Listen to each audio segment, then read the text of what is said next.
The first batch of this year's Hajj pilgrims from Ghana are expected to arrive on Saturday. According to the Deputy Communications Manager of the Hajj village, Alhaji Amin Lamte, flight schedules were adjusted due to last-minute challenges. According to our previous schedule, our pilgrims were supposed to have been taken on board tomorrow for the first flight. And unfortunately, NAS Airline, who actually had a technical problem, had a crisis meeting with us day before yesterday to narrate all their problems. Why must we reschedule our flight to Saturday on the 10th of October? So yesterday we were able to wind up with them, and at the meeting we realized that it's not only Ghana, it is with our African countries, Ghana inclusive, that this technical hitch affected. So as we speak now, we have a review of our flight schedule. The manifest has changed now. Instead of starting from the 8th of October to the 19th of October, it has been reviewed to the 10th of October to the 21st of October. So this is the new manifest that we have for our flight schedule. He also touched on whether they have been able to account for every Ghanaian who went on that trip. According to him, more than 20 Ghanaians are missing. Pilgrimage. And after the entire process, you need time to be able to come out with a cogent information on the number of pilgrims you've sent to the kingdom, and other things that would happen. You would be able to identify them when you are actually at the end of the proceedings. At the end of the day, it is perennial with Hajj pilgrimage that people will get missing. Some will get ill, some will die. Some will be hospitalized. That's the point I'm making. So until the last flight, you cannot really sit down now and quantify or be able to say that it will be happening.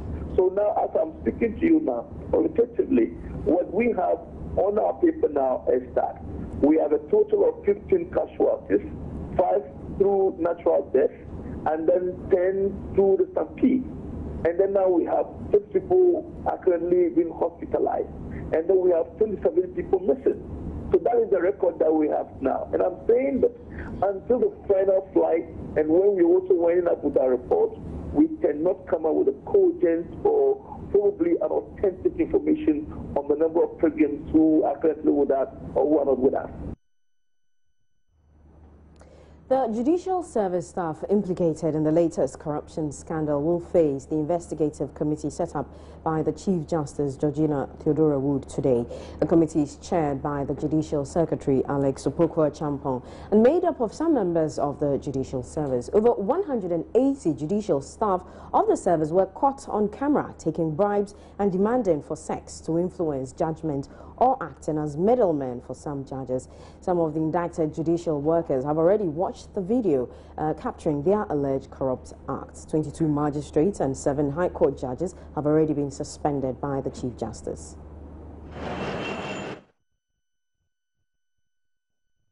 Meanwhile, the Ghana Police Service has initiated criminal investigations into bribery allegations against 34 judges and magistrates in the investigative reports by Anas Arimeyao and NAS. This means that more than 100 members of the staff of the Judicial Service will also be investigated in coming days. Also, 13 High Court judges and 21 Circuit Court judges and magistrates will also be probed. PRO of the Criminal Investigations Department, ASP Joseph Dakwa, confirmed 2 of the accused judges have already reported to the CID.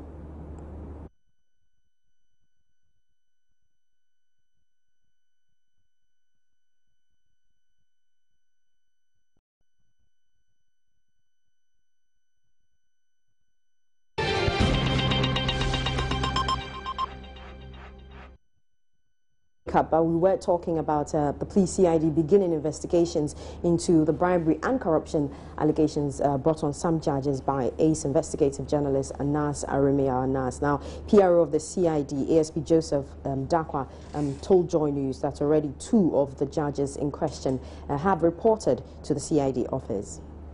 We are investigating the Anas tape involving the judges, as you have already indicated, the 13 High Court judges and the 21 circuit court and magistrate judges, and then additionally about 100 members of staff of the Judicial Service. So we have launched investigation into this anarchy. And as I speak to you, the 8 policemen involved are on police inquiry bail. We have their statements. We started with them because they are our own. It was easy to get them. So we started with them. And as I speak to you, they are on bail. We have commenced investigation. We have written to the judges. They have responded positively. And as I speak to you, this week, 2 of them are reporting to us. And then from next week, the rest will follow suit. So the rest will follow from next week. So we have already started investigation into the issue. Fishmongers in Efiam, a coastal village in Ningo, are bracing all odds to stay in business. After going through the arduous traditional means of mongering fish, a conclusive place to preserve the lack and prevent the lack of it remains. There are many challenges remaining. Despite the enormous health problems associated with this method, these women are left with the burden of having to give all their earnings to the fishermen because they lack the capital required to turn things around. Emefa Itiamwa Eli has more, and we'll be bringing you that in a bit. The Citizens Movement Against Corruption says the Chief Justice must ensure that the expose by Anas Aremia Anas is not swept under the carpet. At a media briefing today, co-chair of the coalition, Tony Dongne, cited many issues which usually get media hype, but nothing tangible is achieved with that. He also expressed disappointment in the political parties for not being very vocal about the issue. Hannah Odame was there and joins us on the telephone. Hannah, so what more is the group saying? Siska, they said specifically that apart from being worried, they are quite anxious because this is not the first time such an issue has happened. And what we do is talk about it 1 to 3 days and then everybody goes to sleep. So this particular time, they want everybody to get involved. Civil society groups, political parties, professional bodies, and everybody should get involved, especially with the judges who have been implicated in the scandal. You know, some of them are attempting to block the publication and video screening of the results of the undercover investigation. So they are saying that if this is left unchecked, the fight back that the judges are doing could derail the entire process, and so we all have to fight back. They also mentioned that the CJ should be able to restore public confidence in the judiciary, and so we don't need half-baked solutions where she can, for instance, just take people out of office. The judges who have been implicated, they are taken out of office, or they are criminally prosecuted. No, they want radical reforms in the judiciary so that this particular incident is never, ever mentioned or never happens again in the history of the country's judicial system. Hannah, did they say exactly what radical reform they want? Because we know that the Chief Justice has taken some action. We know that judges have been suspended in the administrative process. We also know that the police CID is investigating the matter now. Yes. So what will it take? They are saying that if it has to be, say, number one, demonstrations that they will have to go to so that the issue keeps being in the air. And then also, as I mentioned earlier, not just prosecuting them, but if punitive measures will have to be taken to serve as a deterrent to all the other judges who some have said are also involved, but unfortunately were not revealed in this video, could also be implicated and removed so that the system will be clean, the judicial system will be clean. Hannah, you mentioned demonstrations. Tell me, how far is this group intending to go with this appeal? Pardon? I'm asking how far the group intends to go. I heard you mention earlier demonstrations. Yes, they mentioned that if it has to be demonstrations, then they have to back on to keep the issue in the air until the CJ actually acts, probably to their satisfaction, or they're going to recruit more people to join the coalition so that each and every day something is said about it. They also mentioned one thing, that we should keep track they, the coalition, as well as the media, should keep track of the activities that the CJ is doing with regards to this particular incident, and then the results published for everybody to see, so that the results are not left. The results become transparent. They also mentioned, for instance, that if they have to mount a legal action, so that those fighting the issue will also be faced with the legal action. For instance, you know, the judges, some of them are attempting to block the publication and all of that. If they will eventually have to also mount a legal action to fight back, they will do it. So these are some of the issues that they are saying that they will come up with as and when they realize that the issue is dying down and nothing much has been done about it. Because ultimately what they want to do is see a radical action being taken in the judicial system so the system is clean. It's interesting because a lot of what they're demanding is already being done. But leave it here, Hannah Odame. Thank you very much. And let's talk again. Let's go back to our earlier story about fishmongers in Ehuam, a coastal village in Ningo. Here's MFR's report. Ehuam is one of the coastal villages in Ningo. The men are mostly fishermen, while their women smoke the daily catch for sale. For these people, the choice of profession is by default. As long as they live by the sea, the most available and reliable profession is fishing and fishmongering. A few may also farm just to feed the family. Fishmongers here are yet to catch up with technology. They are still smoking fish the traditional way.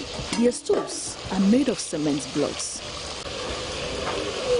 They rely heavily on firewood as their major source of energy. Then is the specially built wire mesh braced with wood in a rectangular shape for smoking the fish. This is crafted by the village carpenter. Having acquired these basic tools for the job, residents say the capital to kickstart operations has neither been available nor adequate. It is the industrious nature which has kept them in business. During the season like this, what we need is capital to produce and stock in large quantity. But when it happens like this, and because we don't have money, we just collect everything for the customers so that they can buy it early enough for us to get the money and give it to the fishermen. Otherwise, they will sell their catches to mongers in other towns, leaving us without any. We also use firewood instead of gas, so if the government can help us, we will be grateful. Otherwise, we suffer a lot before we can get any profit. In these times, we don't make sales because there is no market for it. It is when it is out of season after 5 to 6 months before we are able to make any money. Anytime it rains, everything gets flooded and we lose everything. We need a customer. Often, these women buy the fish on credit. They only pay for the fish depending on how early they sell. Customers travel as far as Boko in the northern region to buy herrings which are poorly preserved here. They share their frustrations about the lack of ready market.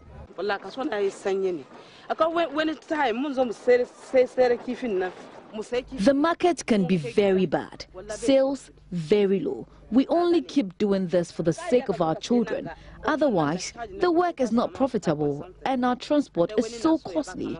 If we get the fish less costly here, we can sell it cheaper in our market. The basket here costs more than 500 Ghana cedis. But when you get back there, there is someone who wants it for 400 Ghana cedis. It's our work. Otherwise, what will we do? You can preserve this fish for a year and make good profit from it if everything gets well.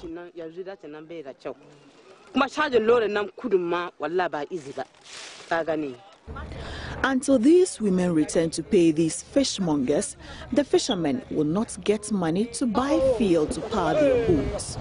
The situation some of the fishermen observed is affecting their operations.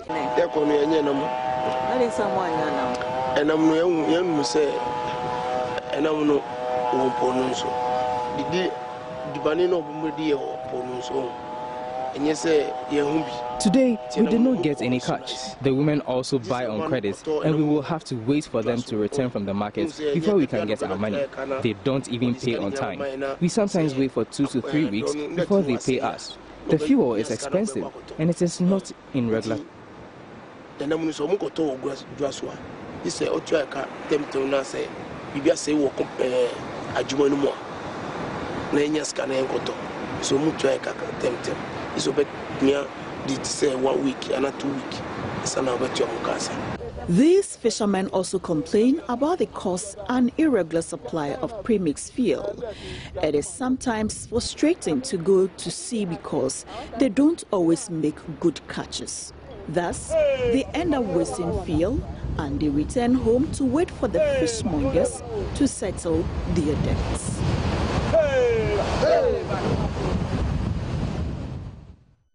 Let's now talk about a rather sad story. And father of the 2-year-old boy who lost all 5 fingers on his left hand following months of alleged abuse has risen to the defense of the suspected abusers. Nanayao told Joy FM Super Morning Show Thursday he ordered that his son be sent to Mr. and Mrs. Oti because the couple was extremely kind to him. He's pleading with the police to release the two from detention to allow them continue giving care to his son, who is receiving treatment at the hospital. Do how children well, I don't know. I'm not in Ghana, you understand? That is what I was told. But if you know, Junior is just a 1 year and a half old boy. 1.5 year old boy. I don't know where and how the water was positioned and how it reacted. So you think that because he's 1.5 years old, if his hand is in water, he will not, and is burning hot water, he will not remove his hand quickly? That is my suggestion. Okay, so that's what you think, that he will keep his hand in the water long enough for it to burn to the bone. Okay. And besides, that is what I heard. So I'm not there. Okay. But you believe what you were told. That's the point. Yes, I believe what I was told. How kind this man and his wife had been to me, and it has happened this way. I thought it's an accident. It has happened to me. It could happen to you tomorrow. It's not that I don't like my son, but we have to be sincere. Just want to be sincere. I cannot conclude any judgment. I have heard this story. I have heard it. Everybody is talking. Everybody is saying. Everybody is talking. Can I get a proof? Can I get a proof in this story that my son was severely sharp, was beaten, was injured, was tortured? If I should have a proof, if I should have a proof like that.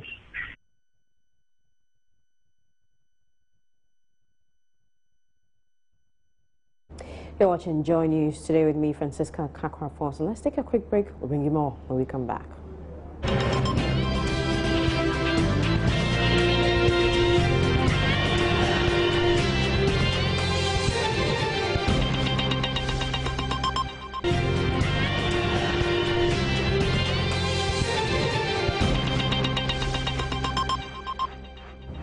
Welcome back. The ruling National Democratic Congress is vetting parliamentary candidates in Accra and Volta region today. Let's get more from our reporter, Kwachi Afre Nyamo, is monitoring the situation. Afre, so who has gone through the process? Well, the party began the vetting about 15 to 20 minutes ago, and I can tell you that already about 4 constituencies are done with their vetting. In fact, the party is vetting 54 out of 108 aspirants. The first batch is being tackled today. They will conclude tomorrow. And these aspirants today are from constituencies including Kote Kole, Madina, 14 of them today, in fact. And already some pretty interesting development. 4 executives from the Kote College constituency have been suspended.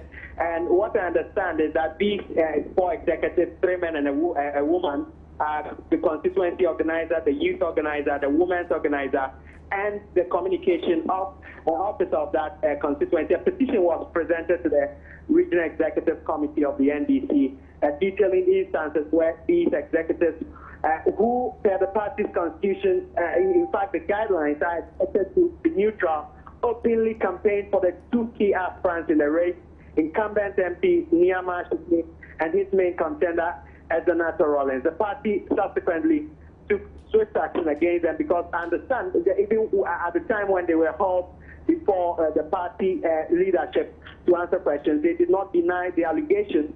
And I've been speaking to the constituency chairman for Tekole, and he mentioned that in fact this suspension is not permanent. What will happen is that because these executives were supposed to sit on the vetting panel, they have been suspended for the period. They will not be allowed to sit on the panel because they cannot serve, in his own words, as referees and players at the same time. Thank you very much, Kwache Afre Nyama. Now, President John Mahama.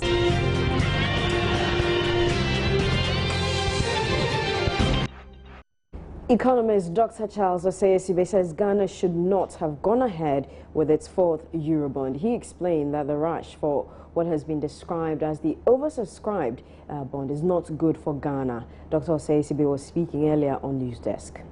Finance Ministry to be talking about oversubscription in this case. What it means is that although the demand was high, but the interest rate that many of them were offering were much too high, and therefore we couldn't have accepted all of them. We couldn't have accepted all of them. And so I would not say they were oversubscription, because if someone comes and says that, okay, I will buy it, but I will demand 15 or 20% of interest, and you reject it, I do not think it's an oversubscription. Could have waited for a little longer, because the government rightly came out just about 2 days ago to say that it is not going further with the Eurobond because the market conditions were not right. So I do not know what has changed within the 2 days, because nothing has changed with regard to the market conditions. The fundamentals, or the market fundamentals, still remain very weak. The U.S. Is still tapering off. The interest rate in the U.S. is still going up, and so I think that nothing really has changed. I don't know why government immediately changed its mind to go in for this loan. Dr. Obeng also added that though it is not good for Ghana to go onto the market for the Eurobond, the money must be invested and not used to pay debts. Are we going to be able to invest this money to get that high returns from such an investment in order for us to be able to pay the interest? Not only that, the repayment period. You know, these monies are being contracted in foreign currency, and therefore you have to repay it in foreign currency. Now, if you take the exchange rate into consideration, there is an element of exchange rate risk. If your currency depreciates so much and you have to mobilize this money in local currency, then it means that your exchange burden, I mean the amount that you're going to pay in terms of the Ghana cedi is going to be much higher, and that in itself can even lead to further depreciation of your domestic currency. It weakens your domestic currency. So we have to be mindful of this high cost on this loan. For me, the only good side about it is that it is in long term. The tenure is long, that is about 15 years, one of the highest so far. But that does not take away the fact that the cost of this money is far too high.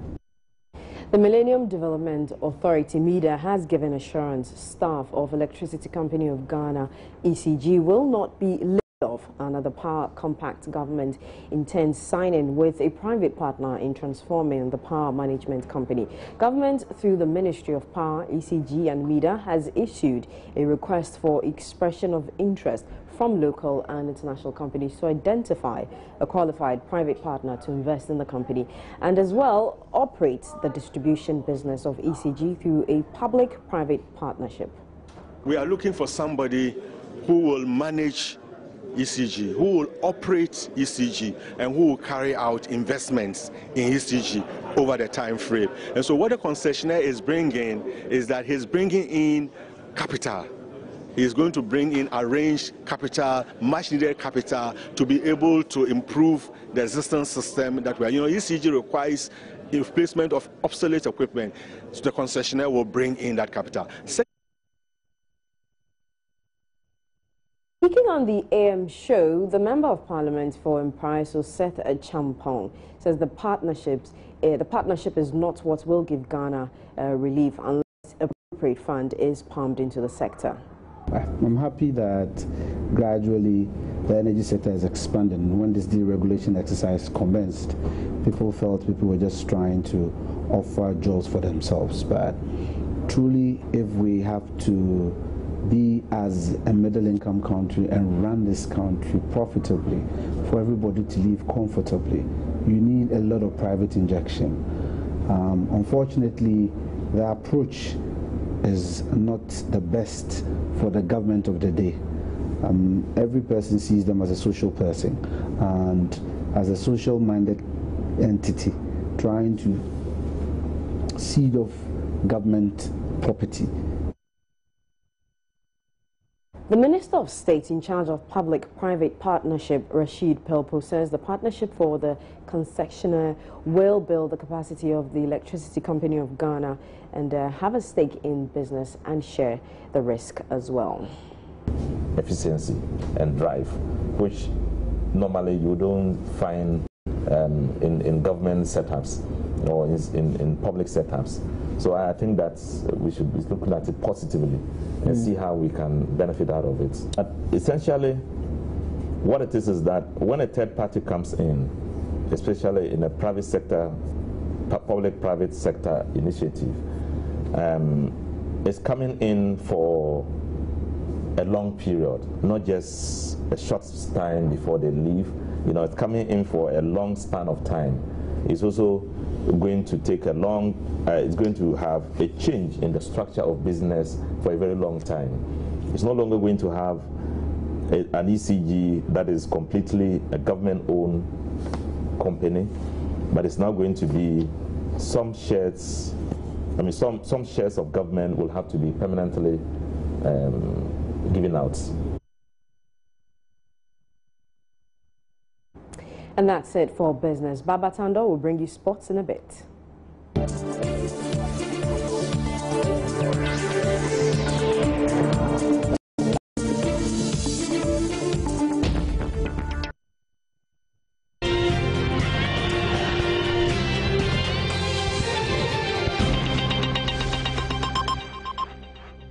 Some news just before we go. We're learning that unpaid nurses in the country who were on strike have called off the strike after appeals from the mother body, that's the Ghana Registered Nurses Association. You can log on to myjoyonline.com for more news.